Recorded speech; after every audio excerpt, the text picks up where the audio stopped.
Welcome to Subcreation, the podcast that seeks and finds the divine in art, story, even muscle cars, and everything in between. Hello, welcome back. Thank you for being with me. Always an honor and a joy for me to be with you. This is something I enjoy doing, and I appreciate you tuning in, because otherwise I probably wouldn't do it. So thank you. You know, I've called this podcast Subcreation because I got that name from J.R.R. Tolkien, the author of The Lord of the Rings. And the book that really mesmerized me when I was a kid was a book called The Hobbit. So I feel like out of deference and respect to Tolkien, I need to talk about his books, at least about this one, The Hobbit. So that's where we're going to begin today. I remember Mrs. Perry, my teacher, when we'd come in after recess to settle us down, she started reading this book called The Hobbit. I never heard of it, didn't want to, was totally uninterested, didn't want to be read to. I thought I was too big for that. Again, I was in 5th grade. Then she began reading. And it didn't take long before I and the entire classroom, and it wasn't just one classroom, it was 2 classrooms, because they had a partition in the middle, and they opened it up and both classes came together, and she began to read. And she read this book, and I was mesmerized, captivated, unlike I had ever been before. And what that book did for me was instill in me a love of reading. And fortunately, she did that in the fall of my 5th grade year, because for Christmas that year, guess what I asked for? The box set. And I still have it. Here's The Hobbit right here. Yes, it's a little bit worse for the wear, but you can still use it, still read it, and I still have the books. And I've read them and I've enjoyed them ever since. In fact, I just read The Hobbit, reread The Hobbit last spring. So it's something that I think we can look at and share with our children and grandchildren and reread as adults over and over again. One of the things that Tolkien said was, and C.S. Lewis agreed with him, these are not children's books. These are books for anybody. This was true for fairy tales. They're books for everyone. They can be read to children, but there's something to be gained no matter what your age. And I think there is something in us as adults that still we want the awe, we want the wonder, we want the adventure that can only be offered in a story or offered in something that's interesting. And so he wrote this for just such audiences, knowing that those audiences are anyone from 5th grade to the grave. All right, so let's turn our attention there, but I want to begin by placing The Hobbit in a larger category or genre of literature that some say Tolkien invented, and that's the genre of literature called fantasy. Almost all the fantasy books that have come after just seem to copy or mimic some facet of Tolkien's, but they don't quite get the genius, in my opinion, that was captured in his. Not just because he was original, but because he understood what he was trying to do. He believed that there's a deeper story, or you could say it, a larger story, that is written into the created story, our temporal realm, that we participate in it. Whether you want to think of it as going deeper, that meaning undergirds all the other meanings, or if you want to think of it as overarching, or both. And for a story to be good, it has to somehow capture that deeper or overarching meaning, but not do it in a way that sounds preachy. Furthermore, the meaning therein has an awe to it, a wonder to it, because there's something mysterious about it. Something that transcends our ability to fully grasp and capture it. For example, if you've ever told a joke and someone doesn't get it, and then you explain the joke, and now the joke's not funny. They get it, but they don't understand why you laughed. Maybe they give a courtesy laugh because they don't want you to feel bad, or they don't want to look dumb, but it's not funny anymore on that telling. So it is with storytelling. If you have to explain it too much, then you miss something. There's something in the telling of the story that is really beautiful and unique that you can't quite grasp just with facts and figures. And that's what Tolkien meant by fantasy. I think in our modern world, we think of fantasy as something I secretly want, and hopefully someday I'll get. And it's tied to desire. This is not what Tolkien meant by fantasy, and certainly this is not what's meant in the genre of literature.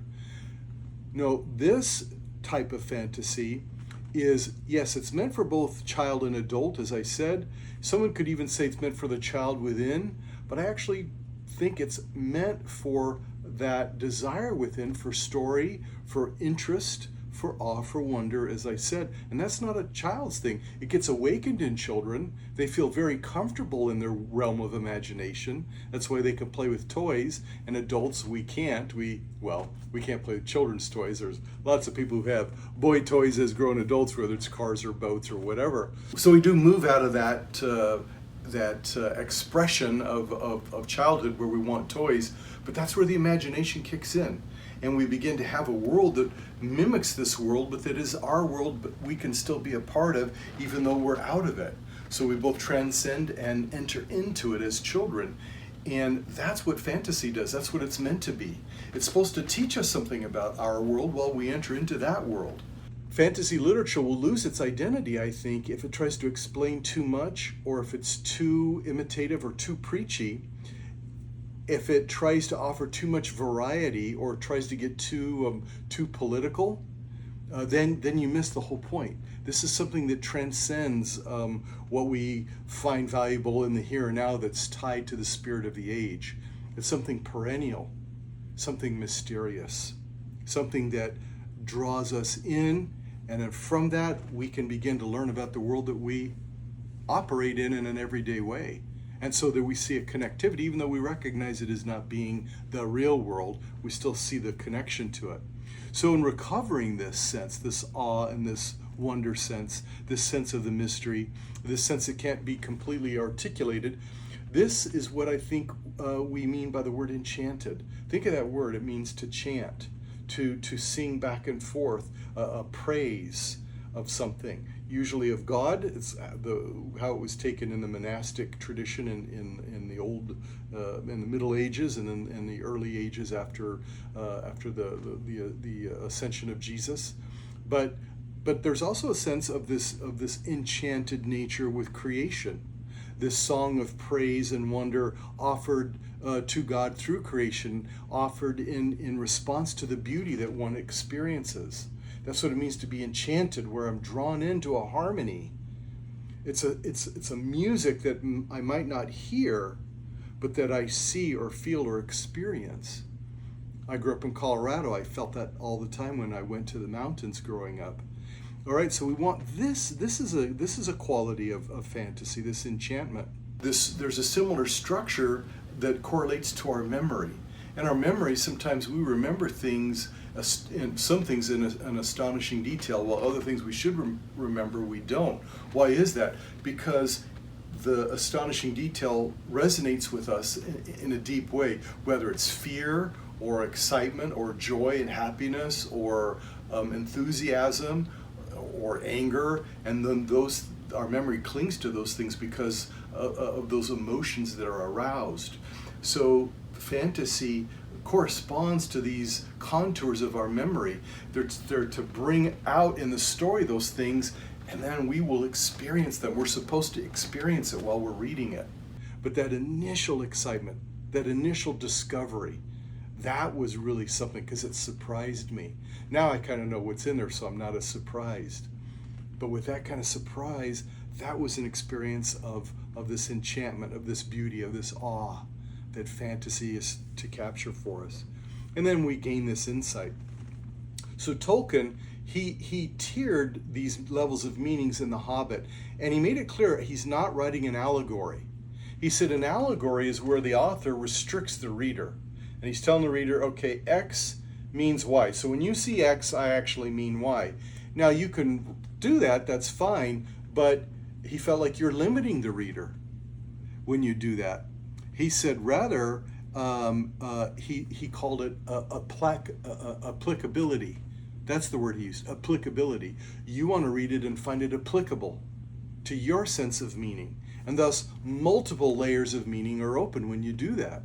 So for you, it might mean this or it might mean that, and it can all be true. It doesn't conflict. And the interesting thing in his novels, in his I guess you could call it a novel from The Hobbit all the way to The Return of the King, this long story, is that even though you've got talking trees and dwarves and elves and giant spiders and what have you, the virtue, the heroism, the self-sacrifice, the nature of humility, and how that created a hero out of Bilbo and then his nephew Frodo. These things are true in our world today, and they're truths that we wouldn't necessarily recognize. And then in this story, he shows us how that could be, and then we can turn to our real world and say, okay, now I can understand maybe this heroic event better, or I appreciate this character better, this historical figure better, by the fact that the truth of their this dimension and truth of their being is brought to light in this story, in the fictional account here of The Hobbit.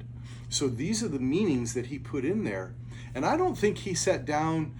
As an allegory, you're going to sit down and you're going to say, okay, so this has to mean that, and this has to mean that, and this has to mean that. I don't think he did that. I think he sat down and just started writing, and the meaning was already in him because he had already had informed in him a worldview where you have tiered meanings, layers of meanings, deeper meanings that correspond. That's the idea and the understanding behind harmony.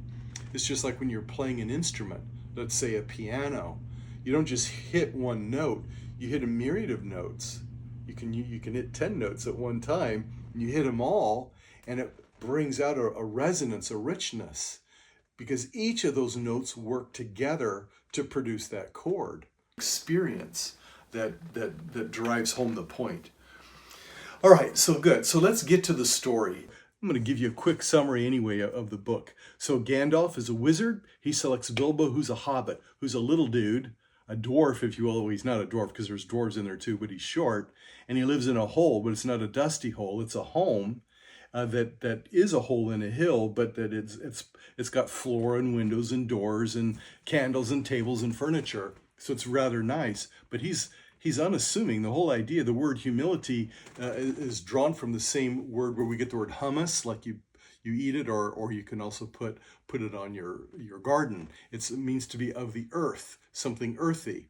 And that's what humility means. So he lives literally in the earth to show us this is how humble this guy is.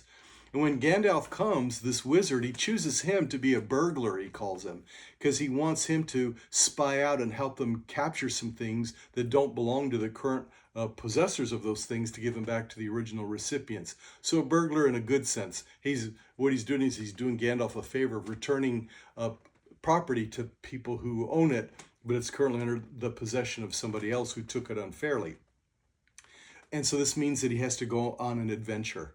And so Bilbo makes very clear to him, I'm a hobbit, we don't do that.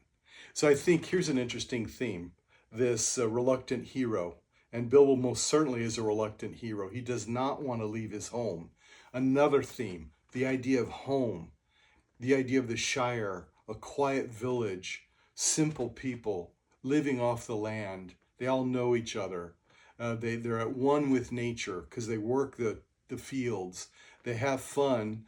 But so there's a certain levity in the neighborhood, in the town where they live, in the village. But there's also seriousness there because there's bickering between family members. So you see the fallen nature within Middle Earth, just like on our Earth. But you can also see that Tolkien yearns for that. He experienced that as a youth, and then he went off to war, World War I, and was so shaken by that, as was everyone who was involved in it. There was no way to be prepared for that. It was so traumatic. But what that did is that ingrained in Tolkien this sense of home, a sense of security, your place in the world. Bilbo knows this. He doesn't want to leave it, but he's willing because the dwarves start showing up, and they're the ones he's going to burgle for. And so Gandalf is playing a figure. He's the wizard, but this word wizard actually shares the same root as the word wisdom. He's not a wizard in the sense that he wants to use his magic to impress people or to empower himself or improve himself, to gain wealth or fame or power and, kill people and blow things up just because he can. Rather, he's a kind of wizard that's tied to wisdom. He does have the power to do certain things, but only when it's wise to do so. And since rarely is that the case, rarely does he use his magic. Instead, he's almost the kind of prophet of the group. He foresees something bigger. He is a wizard because he's got a foot in Middle Earth, but he also has a foot in these other realms of deeper meaning, of understanding the plan of it all, the deeper secrets that undergird reality that most people don't know. He doesn't know all of those, but he knows of them, and he knows enough of them that's why he's a bridge figure. That's why he, as a wizard, he is tied more to wisdom and this prophetic vision. And so he realizes we've got to accomplish something great. So I've got to choose, of all the people I'm aware of, the kind of person who could accomplish something great. And then that's what makes sort of the irony in the whole story. He doesn't choose great kings or great warriors. They're in the story too. Nor does he choose other powerful figures. There's a figure in the story named Beorn who can turn into a bear at night. He doesn't use him either. Even though Beorn is good, he's scary. There's something mysterious about him you can't understand, but he's good. Gandalf doesn't use him. He chooses Bilbo, this little guy who lives in a hole under the hill. In fact, that's his last name, Underhill, and he has no reason. There's no reason to think that he could be a hero. We see some parallels, certainly, with Bilbo and other actual historical figures who were not ready for the adventure that they were called to, and yet they do it anyway. And in doing it, they get readied. And we oftentimes think that it's the big, the strong, the aggressive who are the heroes. We don't think that it's the quiet, the shy, the diminutive, like Bilbo, people who are quite happy just reading a book, smoking a pipe, sitting at home by the hearth, which is Bilbo, having a pint or a piece of cheese. This humble nature actually is a power, is actually the true power, more powerful than what we think of as power. And Gandalf in his wisdom knows this. And this is how Bilbo is going to be prepared. So off they go on their journey, and he goes with these dwarves, and they're off to fight a dragon. This ragtag band of a handful of dwarves who are all that's left of Thorin Oakenshield, their king. He's going back to reclaim his kingdom, and he knows a dragon has it. So it makes you think, okay, this is stupid. This is a huge gap in the story. Why didn't Tolkien think this through? How do these guys, they know what's awaiting them, this huge red dragon. What makes them think they're going to succeed? Well, on the one, as you see, that they're all heroic and they're all deeply flawed. Another theme in the Lord of the Rings and in The Hobbit in particular. They're greedy, they're proud. In fact, the greed and the pride leads to wars towards the end of the book and ends up taking Thorin's life. So we see the flaw, but we also see the loyalty and the recognition that if it's good, I need to try to do it for the good of my family, for the loyalty of my kin. This dragon took our gold, and the rumor was that he hadn't been seen in so long, maybe he was dead. So I think there was some of that hope that we'll get there, we'll get in his lair and find out that his bones are there and he's not, and we can regain the gold that we know is there. Regardless of what their motive, and perhaps is a combination of all those things, they go on this, and they constantly get into trouble. And here's another theme, the theme of monsters. You've got trolls and orcs and goblins and giant spiders and this dragon, and it's scary. But they constantly fall into trouble, but then Gandalf comes to save them, but only as needed. Because as they go on this adventure and they get in this trouble, they find weapons, in particular swords that are known. Another theme, swords that tie the bearer to the ancient past, and it's the possession of a particular sword for Bilbo he calls it Sting, that glows blue when orcs are around. So he's warned, so it's got some kind of special power, and he starts discovering his courage. But then something else happens. As they're taken captive in a cave at night by goblins who come out of a crack in a wall that opens, and they're taken down into the depths of Goblin Town down there. Bilbo ends up getting separated from the dwarves, and he tumbles down because he's so small, and he goes further into the depths of this mountain and comes across a pond in the darkness deep beneath the mountain, and another creature called Gollum. Gollum was a creature similar to him at one time, but he has a precious gift that has totally taken him over in his greed and his lust for it. The gift is a ring. He refers to it as my precious. And this is no ordinary ring. This turns out to be the ring of power, another theme and symbol that goes throughout the whole Lord of the Rings. This ring that Bilbo ends up with, and that's how he escapes Gollum, and that's what brings Gollum out of his dark, dank cave down below in the mountain to chase after Bilbo. Okay, wow, so now we've got a cool story. So Bilbo ends up catching up with Gandalf, who saves the dwarves from both the trolls and now the orcs, and they get into a forest and the giant spiders, and the ring, it turns out, makes Bilbo invisible, and so now he's able to get the dwarves out of trouble. He unsheathes his sword when needed and intimidates monsters that are twice or three times or four times his size. And so we're beginning to see that he's growing into this role, not just as a burglar, but as a hero, a burglar who discovers things, confiscates things, but unaware of what he's done. And he has no idea that this ring was Gollum's. What this ring can do, he thinks it just turns him invisible. But as time goes on, we find out it is the ring of power. This ring controls other magic rings, 7 total. Some given to men, some to dwarves, some to elves and elsewhere. And the bad guy of the whole series, Sauron, he's some kind of a demigod. He made this ring so that he can control all of Middle Earth through the ring, that whoever possesses the other ones eventually will fall under the corrupting spell of this ring. It's the way that he's going to assert his will over others, and has done so. So he's already corrupted the men who, according to Middle Earth, were the easiest to corrupt, followed by the dwarves.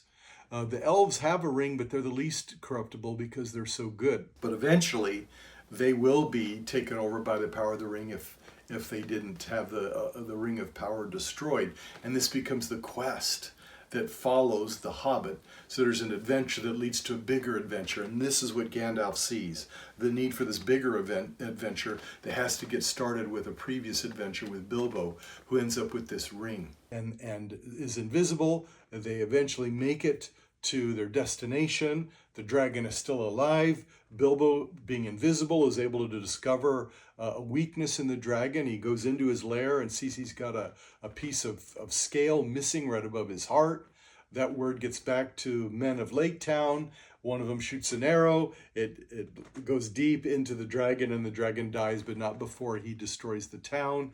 And that creates a war of 5 armies between the dwarves, the men, and other armies, elves included, wood elves, who all want that gold. And so we see greed and pride end up just about destroying Middle Earth, until finally Bilbo and Gandalf and the whole thing has to burn itself out. Thorin gets killed, and it gets temporarily resolved. But it's showing us that in the midst of this adventure, you have lots of ups and downs with heroes and villains and successes and failures and rising again and falling again and going down into the depths and coming out of the depths only to fall back down into the depths again and only to come back out again. We experience this in life, and there are times when we're in the depths when we don't think we're ever going to get out of them. And then when we get out of them, we don't think that we're ever going to fall back into them again. But each time we rise and fall in and come out of them, something happens. There's a change that occurs. Another deep theme that's in this theme of change and of growth. In fact, the woods themselves, the forest, is what they call liminal space. That's a word that it literally means door or gateway into something else. So each time they go through Mirkwood or these deep forests, they're encountering deep darkness of evil, something that goes all the way back to the beginning that somehow has a manifestation there. And when they enter it and they encounter it, when they come out of it, it's one of these moments of going down into the darkness and coming out and rising on top again once they come to the other side and they're changed. So these are facts of life, and then we can derive our own hope from this, because there are times in our life when we're going to experience that in one way or another. And each time we come through it, we are built up, our character improves, something happens, something glorious. And this is all captured in this beautiful book of Tolkien. Sorry, his name just went. All right, so I've talked about the book, I've given you a quick synopsis, and you're seeing some of these themes. One other theme I want to talk about is the theme of friendship, relationships, something else very important. And it's tied, all these themes are tied to the theme of relationship. Gandalf especially, he both transcends the group and is in the group. They look up to him, and yet there are times when he is gone. They themselves bond together, then they're broken apart, then they bond together again, and then friendships are formed, friendships are lost, friendships are reformed. And it's this bond of friendship and this adventure that prepares for the future adventures that are to come, the Lord of the Rings, when that ring has to be destroyed in order to destroy the power of Sauron, the evil one who's trying to rule the world. So friendship and relationship, defeat and glory and achievement and frustration and reluctancy and heroism and sacrifice and goodness and friendship, these are themes that are true in our own world. And the cleverness is the way they're brought out in the story. So if the story, even if it's predictable, it's still enjoyable. And even in its predictability, there's an unpredictable nature to it. And there's the mystery and the awe that comes with telling the story anyway, so that we gain something from it. So I hope you see why I love The Hobbit and The Lord of the Rings so much. And I thought the Lord of the Rings trilogy in the movie was just fantastic. And then it's been redone on Amazon, and the whole genre of fantasy literature has flown out of the derivative of these books of Tolkien for good reason. So I hope you go read The Hobbit, read the whole trilogy, and discuss it. Read it aloud with your friends, with your spouse, with your children, grandchildren, and discuss it. I think that's the best way for us to have our own relationships, our own glory achieved, our own desire for heroism, our own sacrifice, and our own hunger for this kind of story to be satisfied. So thank you for joining me. I hope you love this book the way I did. Until next time, thank you.